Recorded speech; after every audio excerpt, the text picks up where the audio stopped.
개성적이면서도 빼어난 가창력을 가진 가수 송창식 씨. 자기의 곡 대부분을 직접 작사 작곡한 싱어송라이터이기도 한데요.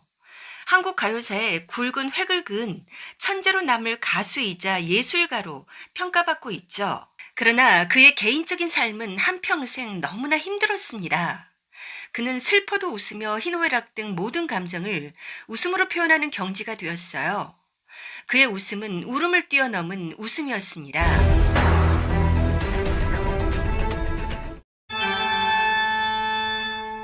송창식 씨는 1947년 경찰관이었던 아버지의 일남 일녀 중 장남으로 인천 신흥동에서 태어났습니다. 부친은 그가 서너 살 무렵 한국 전쟁 중 전사하셨어요. 이 골목 저 골목 행상을 다녔던 어머니는 송창식 씨가 7살 무렵 그를 할아버지 집에 맡기고 가출해서 행방불명되고 말았습니다. 또래들과 어울리지도 못해 동네 북처럼 얻어맞는 신세가 되어 온 동네를 울면서 돌아다녔던 어린 송창식은 울보대장이었어요.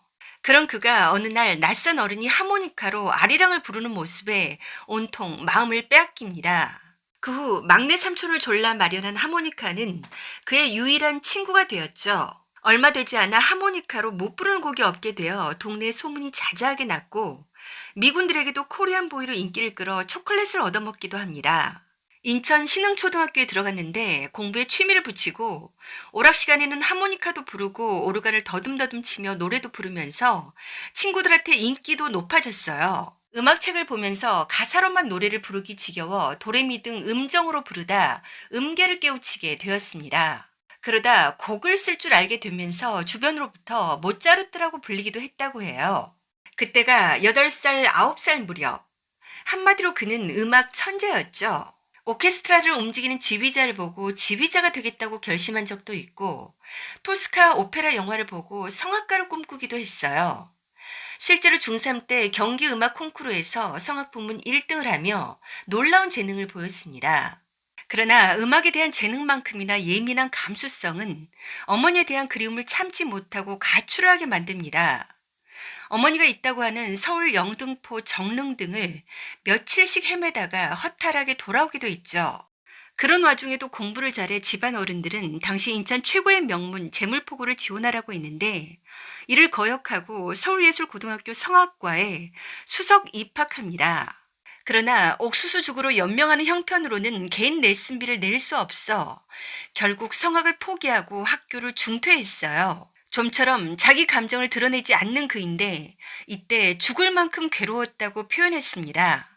꿈을 포기당한 그는 또다시 가출을 해서 또돌이 같은 생활을 하며 끝없는 방황을 하기 시작했어요. 온갖 잡일을 하며 동가숙, 서가식하며 지냅니다. 그러다 결국 거지, 노숙자 신세로 전락하고 말았어요. 사실은 거지보다 더 못한 거지가 되어 거지들에게서조차 쫓겨나고 서울역에서 노숙자로 추운 겨울을 지냈다고 합니다. 그것도 무려 2년이나.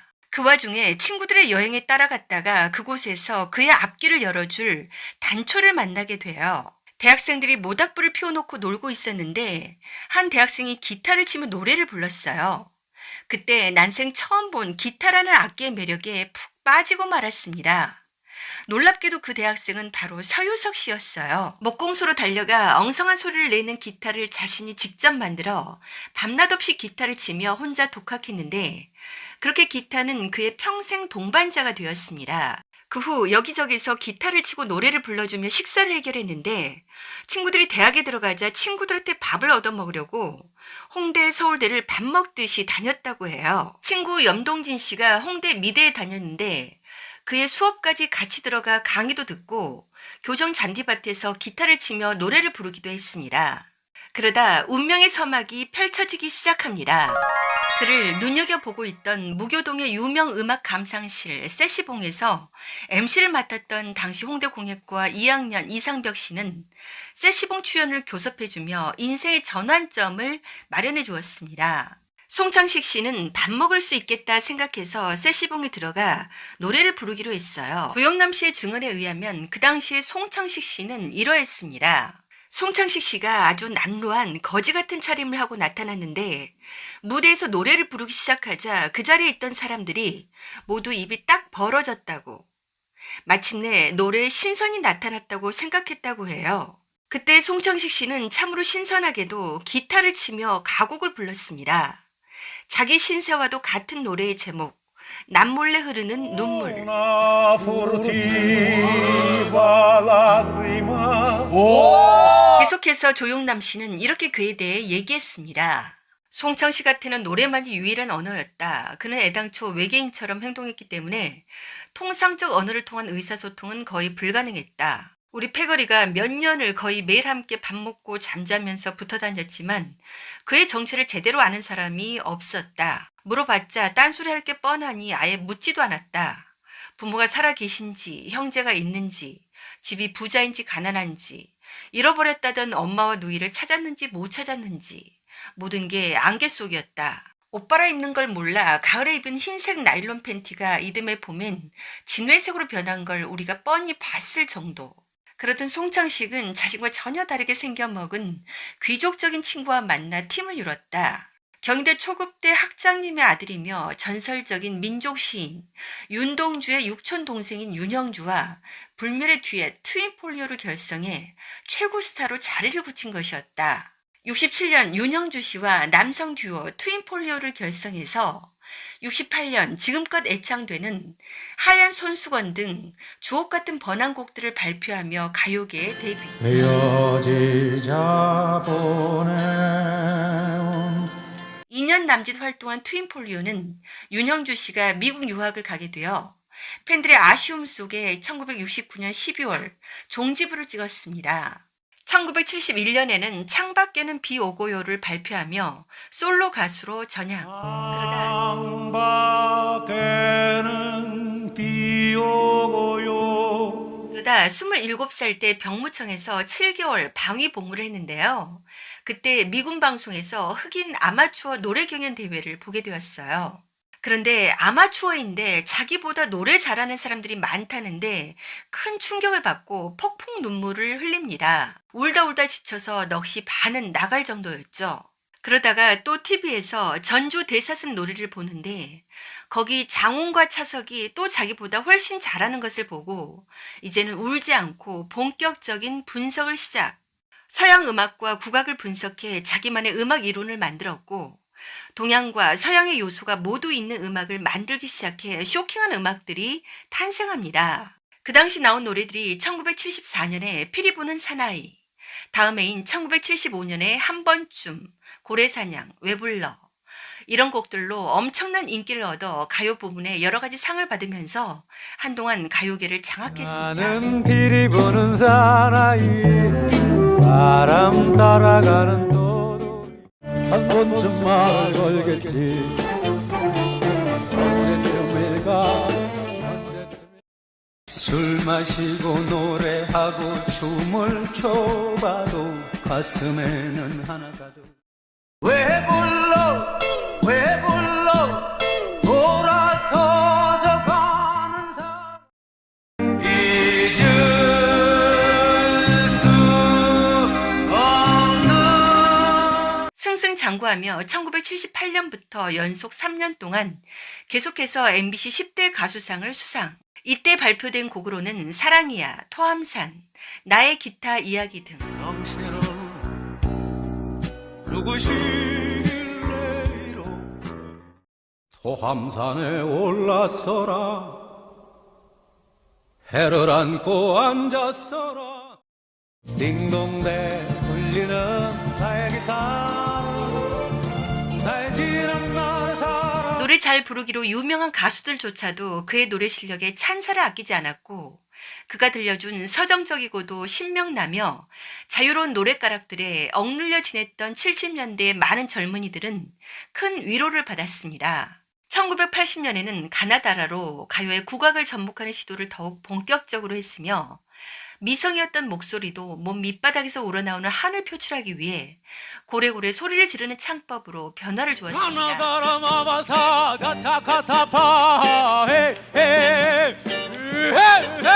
또한 그는 단전호흡과 도가사상에 빠져들며 화엄서로 들어가 독신수도 생활을 시도하기도 했어요. 그렇게 송창식 씨는 서양의 달콤한 곡을 흉내내던 데뷔 시절의 음악에서 탈피해서 도가사상과 우리 가락에 심취해 자신만의 독특한 음악 세계를 구축해 나갔습니다. 1986년 발표된 참새하루와 담배가게 아가씨를 더블 타이틀로 한 앨범도 초히트. 그러나 이후 아침이 밝는구나. 우리 동네 담배 가게에는 아가씨가 예쁘다네. 짧은 머리 곱게 그러나 이후에는 신곡을 발표하지 않고 있어요. 위에 언급된 곡 이외에도 상하이 노래, 내 나라 내 결에, 밤눈, 맨 처음 고백, 딩동댕 지난 여름, 우리는 등의 히트곡이 있으며 서정주 시인의 시로 만든 푸르른 날 등 명곡들이 즐비합니다. 바람이 소리 없이 보라 동해에 떠오르는 태양 누구의 머리 위 한밤중에 눈이 내리네. 말을 해도 좋을까 사랑 딩동댕딩동댕 말이나 해. 우리는 빛이 없는 어둠 속에서도 찾을 수 있는 부시게 푸르른 나를. 포크의 태동기부터 현재까지 50여 년 동안 걸어온 그의 음악 세계는 성악, 팝송, 포크, 트로트에서 국악적 요소가 녹아든 대중가요에 이르기까지 실로 형형색색이었습니다. 그런데 왜 천재 작곡가는 작곡을 그만두어 버렸을까요? 90년대에 접어들자 음악 소비자 세대가 나이가 어린 사람들로 바뀌었고 그들이 좋아하는 음악은 스타일이 완전히 달라져 버렸습니다.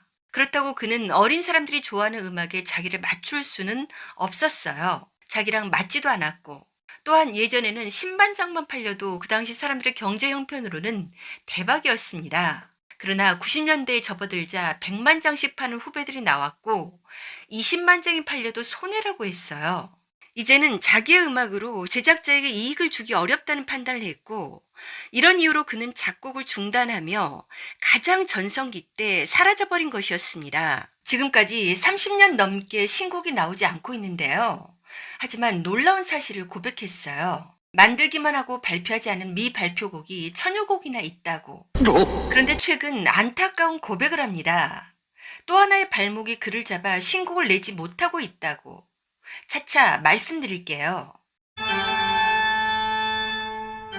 정상의 인기는 끊이지 않는 구설수와 당시 최고의 인기 탤런트 한혜숙 씨 등 여러 유명 여성 연예인들과의 연문설도 동반했죠. 그러다가 77년 9월 고교 동창이자 스튜어디스 출신 쌍둥이 동생 한성숙 씨와의 결혼으로 송창식 씨는 안정을 찾은 듯 보였어요. 과연 그러했을까요? 그의 수십 년 지기 친구 조영남 씨의 증언에 의하면 이렇습니다. 내가 미국에서 어렵게 공부하다가 방학 때 돌아오면 떡 벌어지는 귀국 파티로 반겨준 것도 바로 송창식 부부였다. 악기에 대한 욕심이 남다른 그의 집에는 나로선 처음 보는 온갖 전자악기들이 널려 있어 기가 죽곤 했다. 그런데 어느 해 돌아오자 송창식의 행방이 묘연했다. 간신히 수소문해 보니 어느 레코드사 사장실 한켠에 야전 침대를 들여놓고 두문불출 틀어박혀 있었다. 아내가 사업을 벌였다 실패했다며 묻지도 않는 내게 덤덤하게 말했다. 괜찮아. 벌어 갚으면 돼. 누굴 원망하는 눈치는 눈꼽만큼도 없었다. 송창식은 그렇게 착하다는 말만으론 설명이 안 되는 사람이다. 그 후 송창식이 제 손으로 집 지은 과정도 가관이다. 집은 몇 년을 미완성이었다. 어쩌다 가보면 벽돌 몇 장 새로 붙어 있고 어쩌다 가보면 방바닥에 스티로폼 깔고 지내고 있었다. 돈 좀 생기면 벽돌 몇 장 사다 붙이고 또 돈 모이면 구들장 까는 식으로 세워라 내오라 지었기 때문이다. 최근 송창식 씨는 마이웨이 방송에 출연해 아내는 사업을 한다며 그의 곁을 떠나 20년이 넘도록 별거를 하고 있고 1년에 한두 차례 만난다고 털어놓았어요. 그는 자신은 가정을 위해 희생할 생각이 없는 사람이며 가사에도 도움을 주는 사람이 아니라 아내가 떠났다고도 말했습니다. 슬아의 자녀는 2남 1녀, 첫째 아들 송결 씨는 친자식이고 나머지 두 남매는 입양. 미국에 사는 쌍둥이 언니인 처형이 난임으로 한국 아이를 원해서 입양했는데 당시 관련 법규가 변경돼 입양이 불가능하게 되자 결국 자기가 입양을 했고 또 한 아이는 언니가 인공수정으로 어렵게 낳은 아들인데 언니가 키울 형편이 못 되자 자기가 맡게 되었다고 합니다. 현재 아들 송결 씨는 NC소프트 게임 기획자. 한편 아내의 사업 실패 외에도 돈도 많이 빌려주고 빚보증도 많이 써주었는데 제대로 받은 게 없고 받을 생각조차 없어 많은 재산을 잃었다고 합니다. 그러나 다행히 저작권료가 만만치 않게 들어와 생활이 어렵지는 않습니다. 저작권료가 1억 정도, 그리고 공연으로 1억 정도가 들어와서 매년 2억 정도가 들어온다고 해요. 그런데 아내가 사업한다고 저작권료 1억 정도를 다 갖다 쓴다고. 그러나 더 이상의 돈을 바라지는 않는다고 합니다. 그 이상은 불필요하고 쓰레기라고. 1976년에 이어 2017년 두 번째 성대 결절 수술을 받은 그는 성대를 수술한다는 건 그동안 닦았던 목소리 자체를 잃는 것이라 정의한 뒤 수술 후엔 다시 발성을 익히고 연습해서 목소리를 만들어야 하는데 이때 만든 목소리는 이전과는 다를 수밖에 없다고 설명했습니다. 2020년 최일구의 허리케인 라디오 방송에 우리나라 최고의 기타리스트 함춘호 씨와 함께 출연해 공연했는데요. 그때 아직도 신곡을 내지 않는 이유를 이렇게 고백했어요. 올해 어떻게 신곡 나오나요? 내가 오직 그걸 하고 싶겠어요?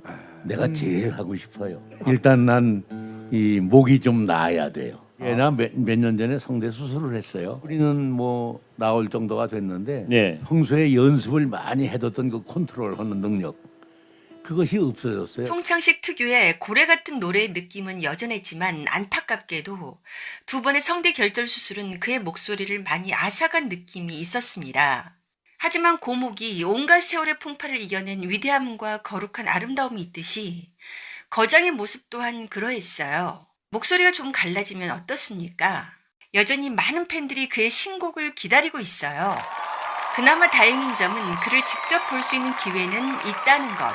그동안 경기도 하남시 미사리에 위치한 라이브 카페 송화에서 관객과 노래로 소통했는데요. 이제는 그 카페가 이름을 바꿔서 록시라고 검색해야 합니다. 데뷔한 지 무려 50여 년이 넘는 가수지만 매일 1시간씩 발성 연습, 또 1시간은 기타 연습에 매진한다고 해요. 인생 모든 것에 기초가 가장 중요하며 아무리 높은 경지에 올라도 기초를 벗어나는 것은 없다고 그는 설파했습니다. 그래서 자신도 음악의 기초를 닦는 연습을 게을리하지 않는 것이며 마치 구도자가 돌을 닦는 것과 마찬가지로 자신은 음악을 통해 수련을 하는 셈이라고도 말했어요. 인생의 목표가 인기나 돈이 아니라 음악을 통해 어디까지 갈 수 있나 정진하며 수련하는 그의 모습을 보며 제 자신에 대해서도 생각해 보게 됩니다. 여러분은 송창식 씨의 인생을 보며 어떤 생각이 드시는지요? 긴 영상 끝까지 시청해 주셔서 대단히 감사합니다. 자료조사와 영상 편집에 많은 시간이 들었는데요. 무료 구독과 좋아요 눌러서 격려해 주세요. 더욱 노력하겠습니다.